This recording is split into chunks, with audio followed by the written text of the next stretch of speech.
A gente abre o Visão CNN desta quinta-feira com detalhes sobre a economia no Brasil. De acordo com o IBGE, o PIB, que é um dos indicadores que revelam como está a atividade econômica no país, cresceu 1% no primeiro trimestre, apesar dos impactos causados pela alta da inflação e dos juros.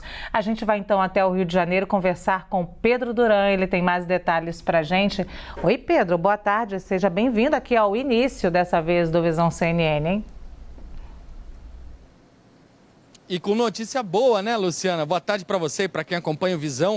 A gente teve uma boa notícia hoje, que foi justamente o crescimento do produto interno bruto brasileiro, que é justamente a economia, né, a riqueza que a população brasileira produz por meio do seu trabalho. A gente teve um PIB de 2,2 trilhões de reais no primeiro trimestre do ano, estamos falando de janeiro, fevereiro e março. Isso representou um crescimento de 1% em relação aos meses anteriores, mas de 1,7% se a gente comparar com o mesmo período de 2021. Crescimento que foi muito puxado pelo setor de serviços, que despontou nesse crescimento todo, a despeito de outros setores que acabaram se dando mal, como, por exemplo, a agropecuária, que teve um recuo de quase 1%, e alguns tipos de serviços, como comunicação, que recuou bastante, mais de 5%, e o serviço de seguros, que também teve um recuo significativo e expressivo. A gente preparou uma arte, vou pedir para colocar na tela para mostrar para vocês onde que está esse crescimento registrado pelo Instituto Brasileiro de Geografia e Estatística. Então, os outros serviços, que são serviços relacionados àqueles que são prestados para as famílias, como serviços de faxina, academia, contador, serviços de babá, esses cresceram 2,2%. Transporte, armazenagem e correio, 2,1%.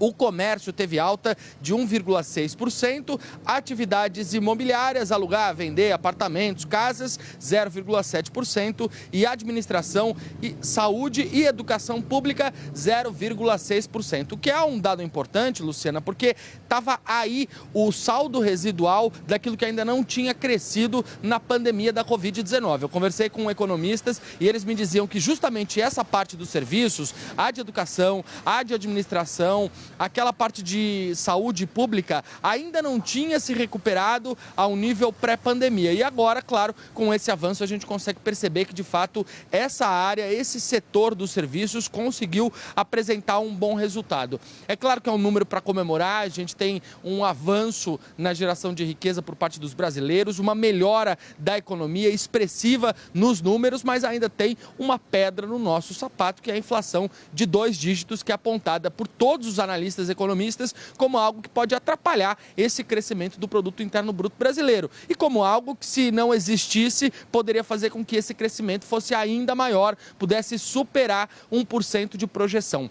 Quem falou sobre o crescimento do PIB e a economia brasileira hoje com a CNN foi a economista Rafaela Vitória. Ela conversou com a gente e deu uma explicação sobre isso que fez com que a economia tivesse um resultado melhor no primeiro trimestre de 2022 do que o último trimestre do ano passado e do que o primeiro trimestre do ano anterior. Vamos então ver o que disse a Rafaela Vitória sobre esse crescimento do PIB brasileiro.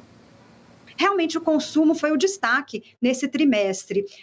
E é interessante porque essa era a grande surpresa, né? Porque a gente está vivendo um aperto monetário muito significativo. A Selic saiu de 2 no ano passado para 12, agora o crédito fica mais caro e mais escasso, mas ainda assim o consumo das famílias cresceu, né? E por que a gente observa esse fenômeno, né? Um dos fatores é uma demanda reprimida, né? Então, vários setores que ainda não tinham sido liberados ou não estavam operando no mesmo patamar que eles operavam antes da pandemia, viagens, né, transportes, setores de lazer. Esses setores cresceram de maneira significativa nesse trimestre pela volta, pela abertura da economia.